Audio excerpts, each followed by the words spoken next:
Let's open up with a word of prayer, shall we? Father, we thank you for the continued opportunity that we have to gather freely in your name. We do pray as we continue to engage with this material that we would find just benefit from it and learn something about you and learn something about ourselves in the process, and that we might grow. That is our desire. We know that's your desire for us. So as we continue to look through this material, we do pray for wisdom and insight and ultimately leading by your Holy Spirit into the truth. We pray all of these things in your name. Amen. Okay. So tonight we're going to talk about the first of 4 stages of development that every human being ought to go through. And to some extent or another, everybody does, but also there is always the possibility that something will happen that will interrupt it, so that you don't quite do it well. So the 4 stages, I'll just cover those really quickly. The first one is bonding, which we're going to cover tonight and next week. And then bonding is that connection, right? Connection with God, connection with each other. Then there's the second stage, which is boundaries, learning who you are apart from other people, right? The ability to say no to certain things, to understand that that just because you are you doesn't mean I have to be just like you. Then the third stage of development is sorting out good and bad. That's something that everybody should learn to do. Seems that a lot of people mix those. So I think that's a big spot where we find a lot of difficulty in this development. And then the fourth one is becoming an adult. The growing up and into things like competency and ability to live and move and have your being in the world without having somebody hold your hand through the process. That's what we're looking at through this series. Those are the 4 main stages of development. Like I said, any of those could be messed up. Any of those could be interrupted. I've said it before. I'll say it again. I've met people who were much farther along in life who acted like they were not quite so far along in life. The more succinct way that I've said it is I've met 80-year-old 13-year-olds. Or perhaps even younger than that. So, because something happened, perhaps, and it could be trauma, it could be abuse, it could be somebody was simply not given the skills or tools to develop. It could be any number of things that interrupted somewhere along their line of development so that they don't adequately mature.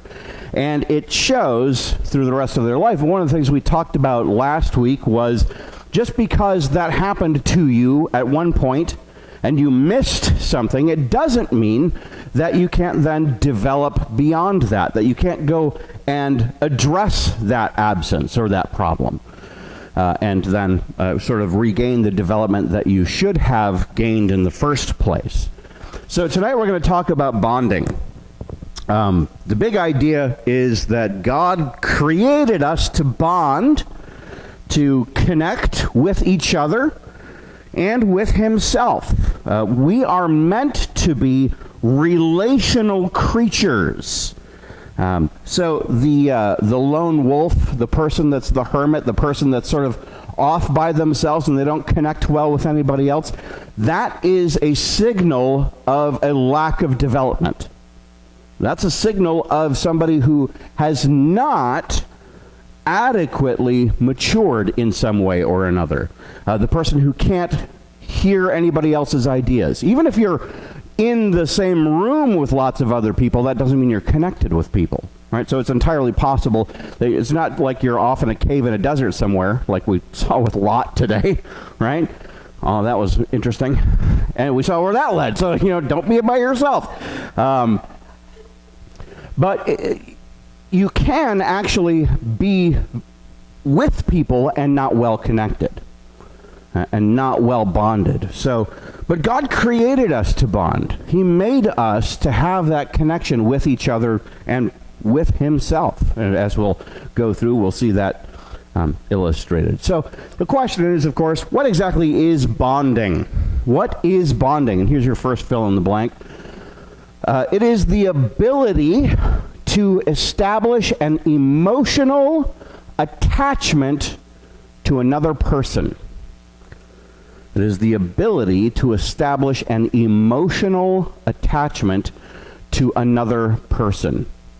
Now, of course, there is always the possibility that emotional attachments go wrong. We get that. But in and of themselves, emotional attachments are, by God's design, his intent for us. That we actually connect emotionally with other people and not stonewall and not try to be off by ourselves or whatever. It's the ability to relate to somebody at the deepest level. Now, it is also a reality that you're not going to relate to everybody at the exact same level, right? You're not going, Jesus actually doesn't. You actually see Jesus has a crowd around him. He establishes a crowd of, at one point, it talks about 120, for example. But within that, a crowd of 120, he has a smaller group that he's actually much, much closer with, a group of 12 people. And even within that group of 12 people, he has an even yet smaller group that he's even yet closer with, a group of 3 people. Right? The 3 people he takes up with him on the Mount of Transfiguration, James, Peter, and John. Okay? So, but he is connected to each one of those. Right? He actually has established connection and emotional attachment with each of them, and they with him, even though obviously at points they don't show like they've done it very well. He's just fine with it, and he's the model for that. Relationship is a basic human need. How many of you have ever heard of an orphanage? Right? You've heard of orphanages. What do we know about orphanages? They're for children who have lost their parents or whatever. There are studies that show that within orphanages you have people who have developed things called failure to thrive.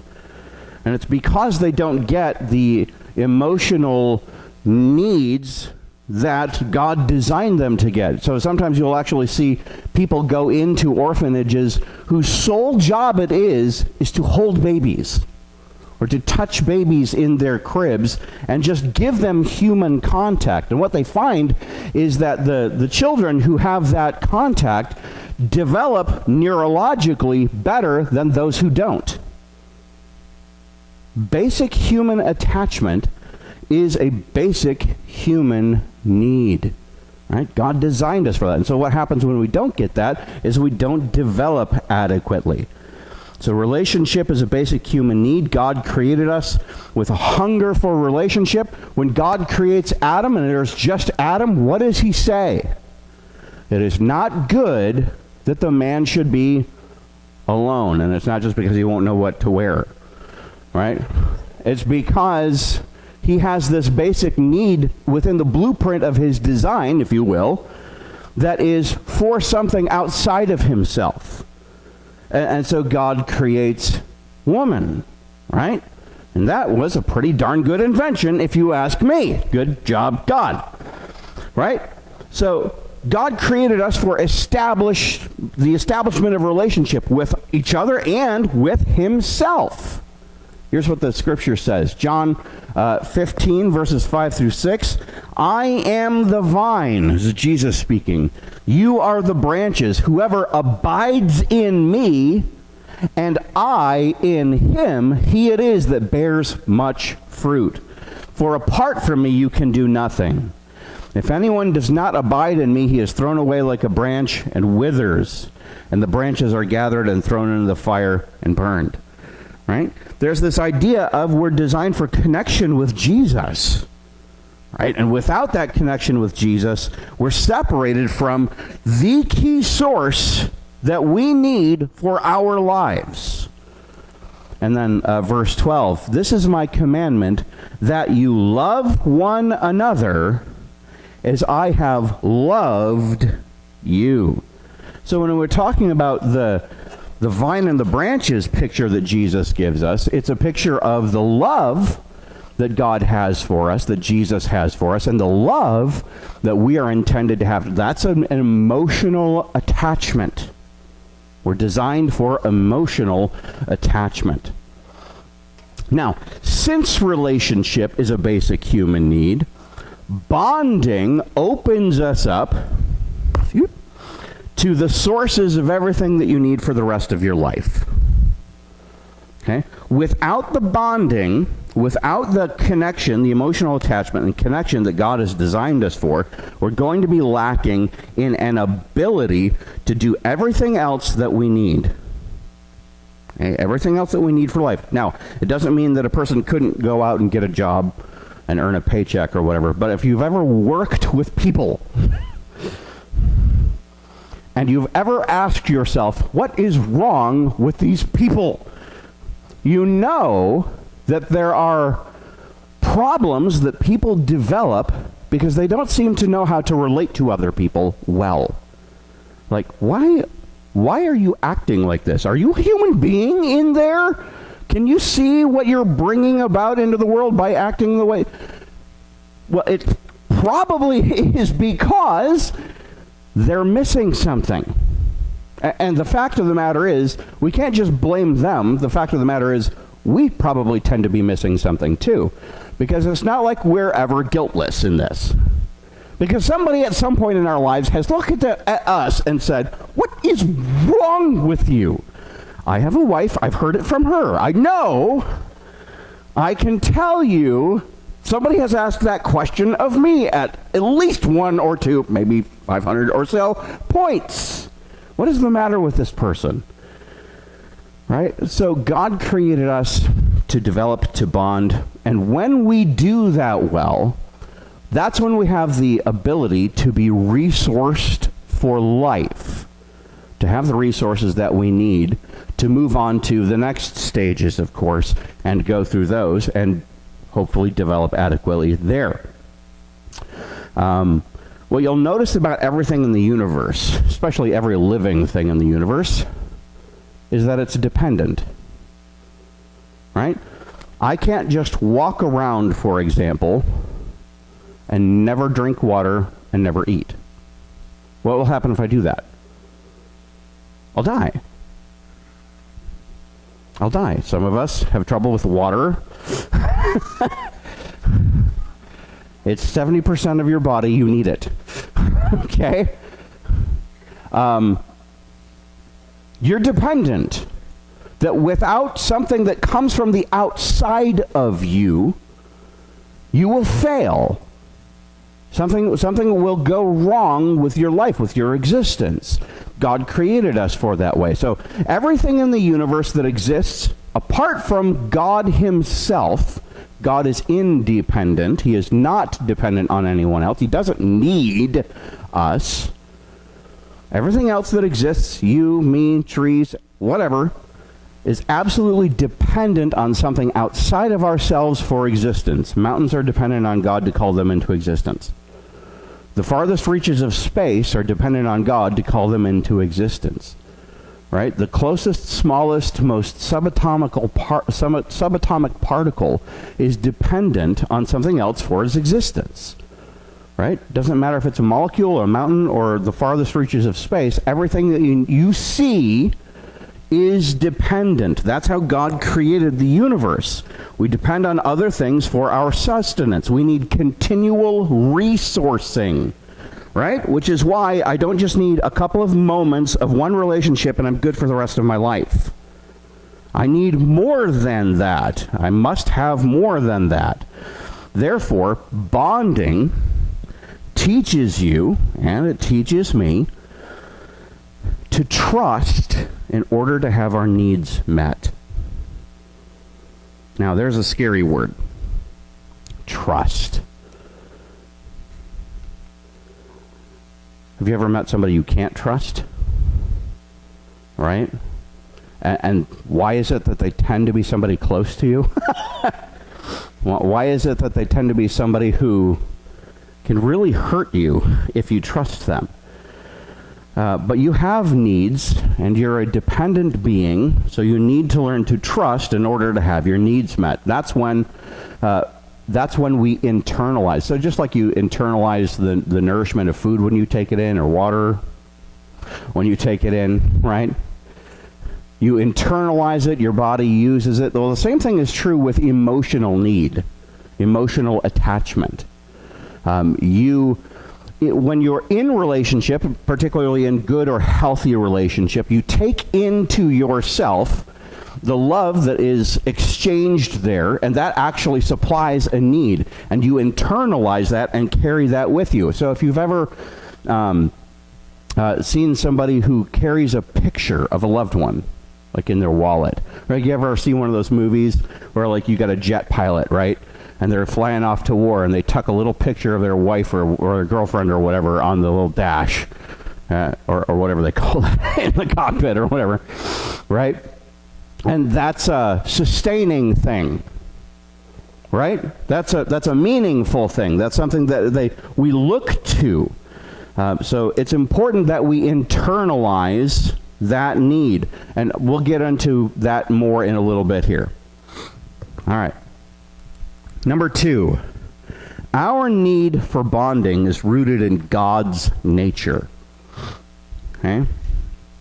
Our need for bonding is rooted in God's nature. Here's the thing about God. He is a relational God. By nature, we have one God who eternally exists in 3 distinct, co-equal persons who live in complete community and harmony with one another, in relationship to one another. God is a community, self-sustained community of love. Right? Which is why one of the verses that we know about, 1 John 4:7, says, God is love. God is love. Right? John 17:20 through 23. I do not ask for these only. This is the high priestly prayer of Jesus in the Garden of Gethsemane. I do not ask for these only, talking about his disciples, but also for those who will believe in me through their word, that they may all be one, just as you, Father, are in me and I in you, that they also may be in us, that the world may believe that you have sent me. The glory that you have given me, I have given to them, that they may be one, even as we are one, I in them and you in me, that they may become perfectly one, so that the world may know that you sent me and loved them, even as you loved me. All of this language of oneness and love is indicative of the nature of God being relational. Right? This is how he is and who he is. And our need, our drive, our desire for this the motivation to love and to be loved is derived from God, in whose image we are created. Right? God said, let us make man in our image, after our likeness, to be like him. Well, how is he that we are like him? He's relational. By his nature, he is relational. God is love. Bonding is at the foundation of his nature. His nature and actions are love. There it is again, 1 John 4:7. Beloved, let us love one another, for love is from God, and whoever loves has been born of God and knows God. There it is, his nature, love. Our love is based on his love. Even something as vital as truth is subservient to love. Matthew 22:37 through 40. And he said to him, you shall love the Lord your God with all your heart and with all your soul and with all your mind. This is the great and first commandment, and a second is like it. You shall love your neighbor as yourself. On these 2 commandments depend all the law and the prophets. All of the law and the prophets. That's a reference to the Old Testament. right? Even if you master the words of the Old Testament, if you were to have Genesis through Malachi memorized, but you had not an inkling of love in you, that would be useless to you. That's why the Apostle Paul says in 1 Corinthians 13, if I do this but have not love, I'm a noising gong and a clanging cymbal. If I speak in the tongues of angels and the tongues of men, if I do this, if I give away all that I have to the poor, but if I don't have love, what use is that to me? Well, that's because that is such a foundational reality to who God is, that it must be reflected in his creation, in the people he made, in the people that he made. Adam and Eve were created in perfect relationship. When we first meet them, and they're in the Garden of Eden together, all of the language that surrounds them, things like they were naked and not ashamed, right? They were in perfect union with one another. They were one flesh. All of that stuff, all of that indicates how we were supposed to be from the beginning and what was lost when we disobeyed, when we turned our back on God and sought our own way. When we disobeyed God, relationship was shattered in the Garden of Eden. Alienation from God and each other is our primary problem, which is why the gospel of Jesus Christ is focused on reconciliation with God. Because without it, all we're left with is alienation from God and alienation from each other. Right? That's why all of this is so important. Now, let's talk a little bit about the developmental perspective. The developmental perspective. So if we don't develop bonding, we're doomed to alienation and isolation. If you've ever known a person who just couldn't get along with anybody, that's because they do not bond well. They missed something essential. Not only will we not grow, the tendency will be to diminish. Because if you've ever met somebody, like I said, who doesn't get along with other people or whatever, it's not like they just sort of stay static. They get worse and worse and worse. And it just never seems to not only not get better, but it only seems to downward spiral, right? And it's bad. That's because we were made for something that we are missing out on and diminishing. If everything goes right, we will begin to bond as infants. We'll begin to bond as infants. So, a lot of things, studies and things have noticed that the distance between the crook of a mother's arm at her breast when she's breastfeeding and her face is about the distance that a newborn child can see well. Right? So what is happening is that the child is not only receiving physical nourishment through the mother's milk, but they're actually also receiving emotional nourishment by direct eye contact connection with mom. And also being cradled, having warmth, having protection. Because understand, this is what a newborn child has just gone through, is that they were in a completely warm, hopefully safe environment, and they were ripped from that and thrust into a cold environment. And what's the first thing they do? They scream. Can you blame them? Right? I just left the most luxurious apartment I've ever had, and I've been thrown out onto the street. Right? That's what a child goes through at their birth. And so what they are most in need of is bonding and connection. Well, God has designed it so that that's the first things that they get from mom. They get bonding and that they get connection from their mother. A newborn is held, a newborn is nursed, a newborn is given warmth, and a newborn is given love. if it goes right, right? Obviously, there are cases where that doesn't happen, and in those cases, the important developmental process that the child is intended to go through gets blocked, and it then has effects, very, very negative effects on the child's development. So gradually, what happens with a child with this process is that they begin to store and internalize the love of mom, hopefully also the love of dad, and then aunts and uncles who are always around going, and all the little stuff that, you know, people do when they see baby, right? But they're internalizing, they're taking in this resource, this emotional resource that God intends for them to receive.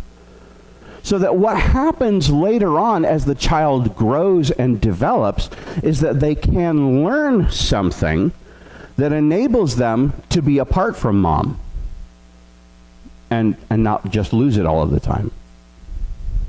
That thing's called emotional object constancy. Emotional object constancy. This is where, I'll give you a second to write that down, because that's a lot of letters there. Yes, pretty much. Emotional object constancy. This is where the child can experience himself as loved constantly, even in the absence of mom or dad. Right? This is where we talk about children learning to self-soothe. In a way, they're actually not self-soothing. It's the stored resource of love and bonding given to them by their parents that is doing the soothing. To know that I may not see mom or dad right now, but that doesn't mean they're gone forever. Right? When you have a newborn child and all they know has just been ripped from them in the birthing process, and they see mom for the first time, what happens when mom goes away? Child doesn't know if mom's coming back. They don't have the constancy of that connection to establish that experience of safety. But emotional object constancy is built over time through continual resourcing of relationship with mom, then with dad, and so on and so forth. He can love the ones absent because they're essentially internally stored. If you know the warm loving feeling toward an absent loved one, that's emotional object constancy. Right? You can actually have an emotional reaction to a person who's not present, who's not here in the room with you. Right? That's actually a possibility. I don't know if maybe you don't know that or not. I hope you do, because that's actually part of the developmental process, is to know that I'm loved, and the person doesn't have to be in the room with me to know that. Which is why if you've met somebody who's super clingy, they have not developed emotional object constancy is probably the problem. Right? They haven't gained that skill or that tool. God has ordained the mothering process to assist the child in physiological, psychological, and neurological growth. They've done brain scans. I was talking about the children who are in orphanages and whatnot. And they've done brain scans of children who've had somebody come to them in their cribs and things like that and give them attention, give them love, give them affection, and compared them to the brain scans of the ones who don't. And the ones who don't have big dark spots in their brain because they haven't developed certain things that they ought to have, because they haven't been resourced with the emotional object constancy and the love that God intends for them to go through. Okay? So it's a big deal. If we don't have this, we're going to be, the old word for it is neurotic. right? We're going to have all of these sort of neurotic problems, these neuroses, these sort of issues.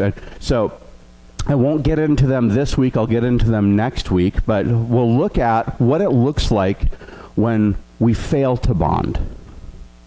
What are the signals and signs of somebody who has failed to bond? I've actually mentioned a couple of them tonight, but there's way more. What we're going to talk about, the last part of tonight, is the benefits of attachment. We've got 3 benefits that we're going to talk about. 3 benefits of attachment. The first one is a basis for morality. A basis for morality. A lot of people assume morality is the ability to conform to external rules. That's not what morality is. Just because you obey the speed limit doesn't make you a moral person. Right? It may make it so at least you're not a jerk. But we're talking about an internally formed morality, an actual morality that is formed on a different basis other than I obey the rules. Romans 13, verses 9 through 10. For the commandments, you shall not commit adultery, you shall not murder, you shall not steal, you shall not covet, and any other commandment are summed up in this word: you shall love your neighbor as yourself. Love does no wrong to a neighbor, therefore love is the fulfilling of the law. Right? So, if we're just talking about, well, I haven't murdered somebody today, so that must mean I'm a pretty good person. Jesus actually has a different perspective on that. Because when Jesus is talking in the Sermon on the Mount, he will say things like, you have heard it said, but I tell you. And one of those things has to do with murder. You've heard it said, you will not kill. You shall not murder. You shall not kill. But I tell you, anyone who has looked at his brother with hate in his heart, where does he go with that? Yeah, he's acted in a murderous way towards. So it's not just the external conformity to the rule that is the basis for morality. It has to be internally formed on the basis of love. Now let me ask you this. If you have not developed bonding, what hope do you have for that? None. And the key primary bond that you need to form with that one is your bond with God. Right? He has designed us to bond with him, to connect to him, to receive from him the resources that we need for life. Right? He's our resourcer. Right? And part of the way that he does that resourcing is he does give us one another. Right? He obviously saves us through faith in Jesus Christ. That's a big resourcing moment, but he also gives us one another. Right? Why do you think he designed a church? Well, what's a church? A church is a called out group of people, not simply a collection of individuals. Right? Not just a bunch of people who are like, I'm over here in my little corner, don't bug me. Right? That's not a church. That's a bunch of people who happen to be in the same place at the same time. A church has something else going for it. And its basis is the love of God. Its basis is the love of God. Love does a much better job of keeping us moral than simple rules do. Right? Because if you're just going to talk about rules, what are you eventually going to do? Nobody's looking. Nobody's looking. I'm going to step around that rule. Right? Because it's this detached thing out there that isn't a person that I could harm.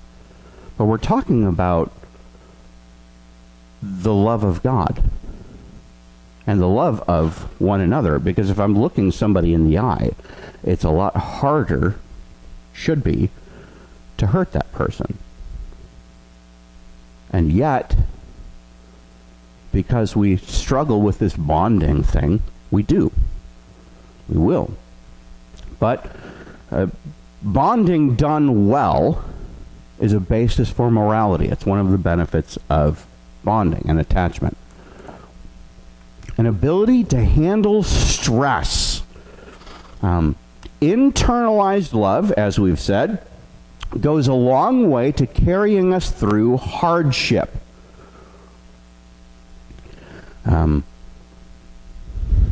If you know people have your back,